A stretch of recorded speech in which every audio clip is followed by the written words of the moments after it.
Now, from time to time, observant viewers write in complaining that there are too many ads on commercial TV.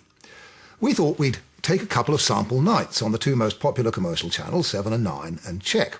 It was a lot more complicated task than you'd ever dream.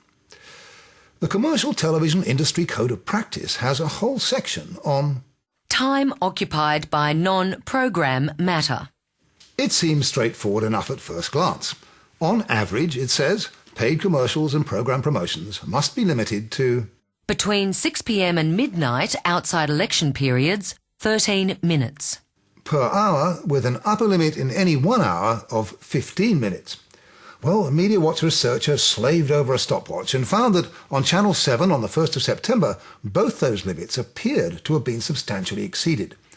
Between 6 p.m. and midnight, we counted an average of 13 minutes 45 seconds of ads and promos per hour, instead of the mandated 13-minute average. And in one of those hours, we counted 16 minutes and 40 seconds of ads and promos, well over the maximum allowed. When we tabulated Channel 9's output on the 6th of September, we found what seemed to be a similar breach.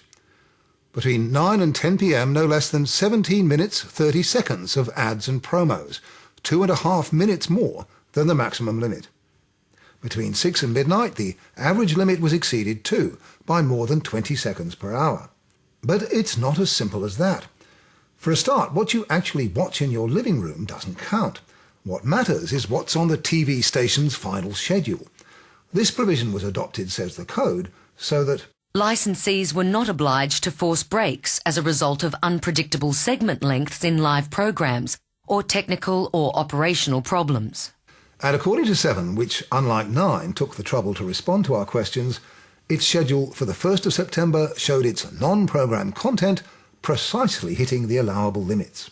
1800, 14 minutes. 1900, 14 minutes. 2000, 15 minutes. And so on. The total for the evening, according to 7, was almost 5 minutes less than we counted, and gave an average hourly total of precisely 13 minutes, the permitted maximum. So what's going on?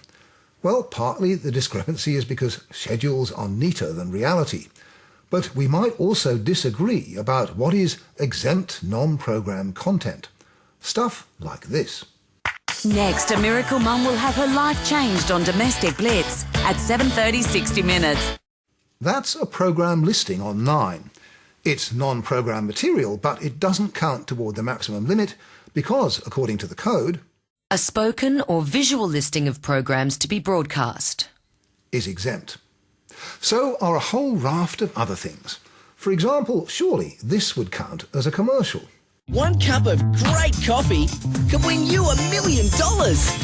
Buy a new Royal Bean Coffee for your chance to win $1 million cash at Donut King. Not necessarily. It may look like an ad to you, but the broadcasters would probably claim that it's a prize, competition or information segment which refers to commercial products or services. And which, according to the code, is exempt. Same with this one on 9, which lasted a whole 45 seconds. Woolworths Fresh Market Update. You'll find plenty of continental and Lebanese cucumbers this week at your local supermarket or greengrocer. That's not an ad, it's an information segment, you see. Exempt. The broadcasters would claim this isn't an ad either. Which would I choose? Can I just take them all? Fall in love with Dairy Farmer's thick and creamy yoghurt today. See that? It shows that Dairy Farmers is a sponsor of the programme The Farmer Wants a Wife. And the code says that sponsors' announcements are exempt, so long as it is made clear to the viewer that there is a sponsorship relationship between the sponsor and the programme. And so on and on. It's hard to avoid the conclusion that the broadcasters are being very generous to themselves in interpreting the code. Hardly surprising when the regulator, the Australian Communications and Media Authority, has made no rulings on some of these exemptions and isn't counting the minutes anyway. The ACMA does not conduct audits of the amount of non-programme matter broadcast. If you think there are too many ads on a particular night, you first have to formally complain to the channel, and then, if you're unhappy with their response, to ACMA. If you want to try, good luck.